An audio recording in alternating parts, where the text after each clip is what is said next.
औज़ुबिल्लाहिमिनश्शैतानिर्रजीम बिस्मिल्लाहिर्रहमानिर्रहीम। अस्सलाम वालेकुम डियर स्टूडेंट्स, उम्मीद करती हूँ आप लोग सब खैरियत से होंगे।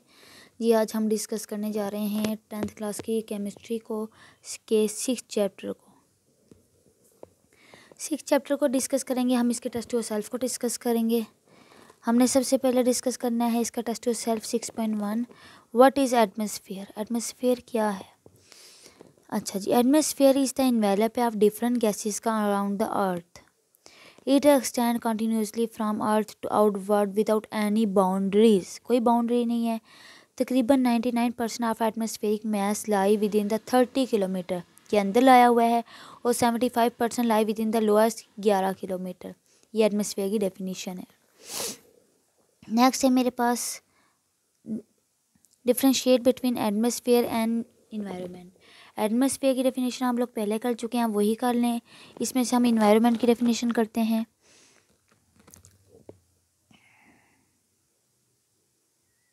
इन्वायरमेंट की यहाँ से कर लें और एटमॉस्फेयर की जो पहला आपने क्वेश्चन किया है, इज़ द सराउंडिंग और कंडीशन है we in which person animal plants live रहते हैं और ऑपरेट करते हैं। रेफर टू बायोस्फेयर कह लें, हाइड्रोस्फेयर कह लें, वाटर कह लें। Atmosphere determine the environment in which we live. Question number 3 है name the major constituent of troposphere. Troposphere के कॉन्स्टिट्यूंट बताएं। The major constituent of troposphere के नाइट्रोजन है और ऑक्सीजन गैस है। These two gases comprise 99% volume of the earth atmosphere. How the temperature of atmosphere is maintain. Most important question है। Although concentration of carbon dioxide और water vapour in negligible होते हैं atmosphere में, yet they play in a significant role in maintaining the temperature of atmosphere.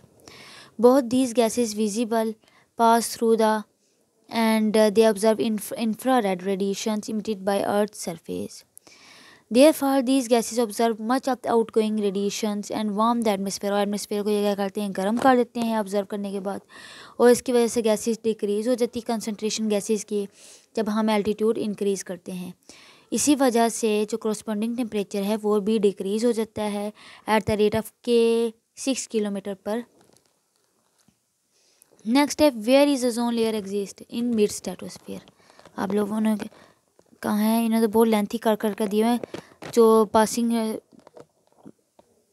आप लोग कहें ozone layer is exist in the mid stratosphere.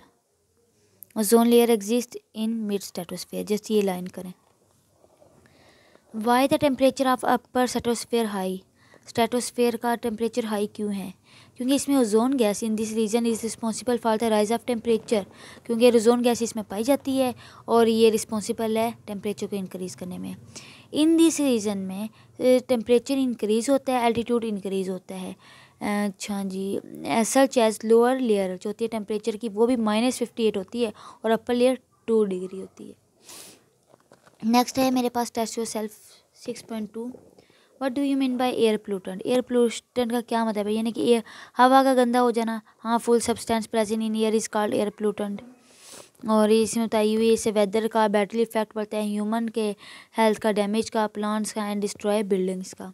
मैं आप लोग को समझा रही हूँ, आप लोग को टीचर्स ने जितना करवाया हुआ आप लोग को उतना भी कर सकते हैं, या टू द पॉइंट आंसर भी देते तो आपको नंबर फुल मिल जाएंगे। ये है कि आपके एग्जाम्पल मस्ट दे दें, जिसकी एग्जाम्पल मत छोड़ें। Name the 3 primary air pollutant. Oxides of sulphur, oxides of carbon, oxides of nitrogen. Hydrocarbons भी होते हैं।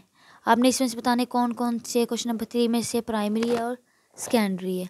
प्राइमरी SO2 है, CH4 NH3 है। सेकेंडरी क्या HNO3 H2SO4 और O3। नेक्स्ट है why carbon dioxide is called greenhouse effect. ये तो आप लोगों का पूरा पैराग्राफ लिखा हुआ है क्योंकि इसमें एटमॉस्फेयर बहुत ज़्यादा होती है, तो मैं आपको बता दूँ ये पूरा करने की आपको ज़रूरत कोई नहीं है। ये मैंने भी as the concentration of carbon dioxide in air surface increase हो जाती है, दिस इज कॉल्ड, और this effect is proportional.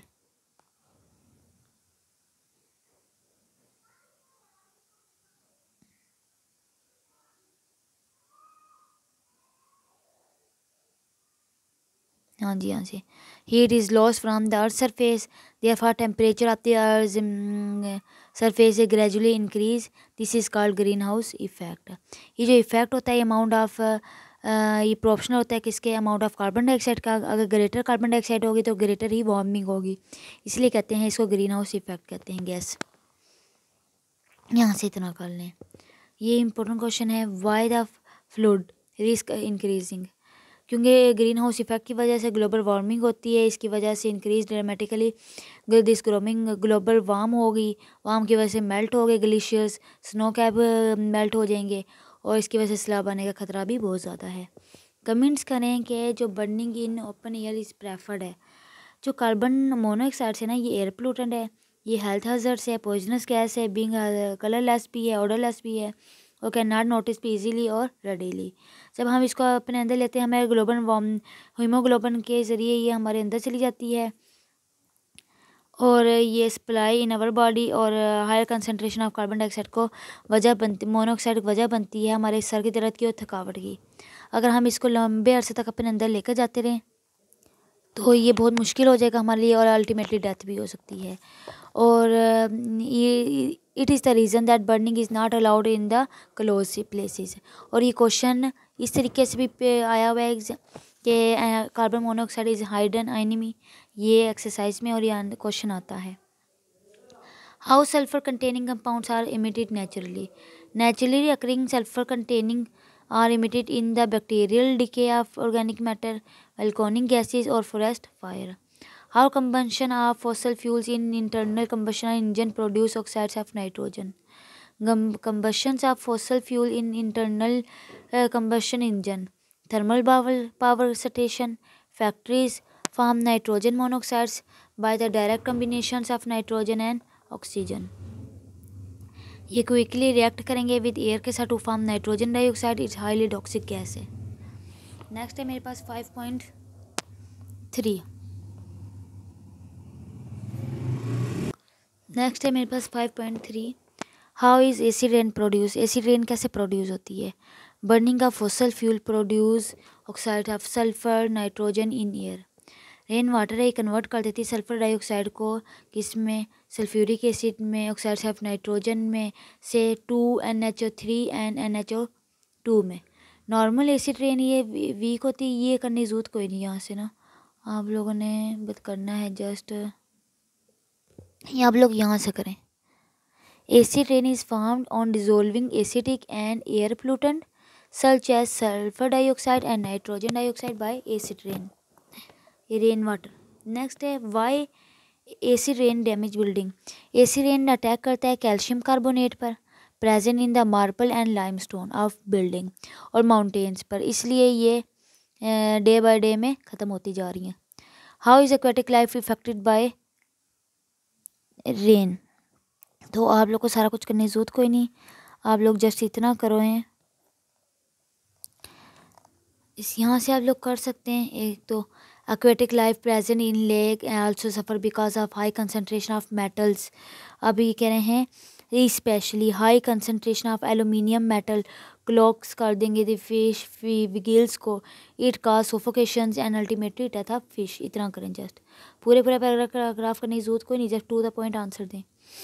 why are plant die day by day, acid rain increase हो जाती है acidity, many crops and plants cannot grow properly in such soils, it also increase the toxic metals in the soil that poison the vegetation, or even old trees are being affected due to the acidity of soil, this growth is retarded or they get dry and die।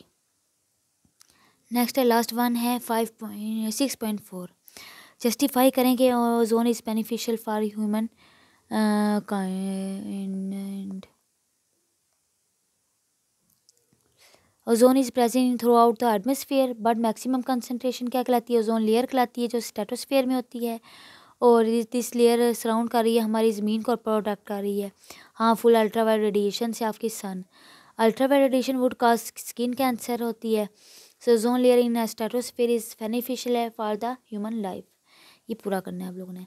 Ozone why ozone is depleted atmosphere, कोई भी कह सकते हैं कि ozone depleted करती है due to chlorofluorocarbon की वजह से या इन्होंने 2.0 observe solar radiation and dissociate readily self dissociate the ozone layer take place. आप जैसे ये कह सकते हैं chlorofluorocarbon are the major cause of depletion of ozone layer. ये का बहुत है, इतना हमने मेन पॉइंट पूछना है, बताना है।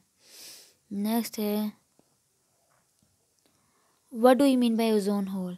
A single chlorophyll radicals released by the decomposition of chlorofluorocarbon is capable of destroying up to the many of ozone layer molecule. This region in which ozone layer depletes is called the ozone hole. Where the ozone layer is found, ozone is present throughout the atmosphere.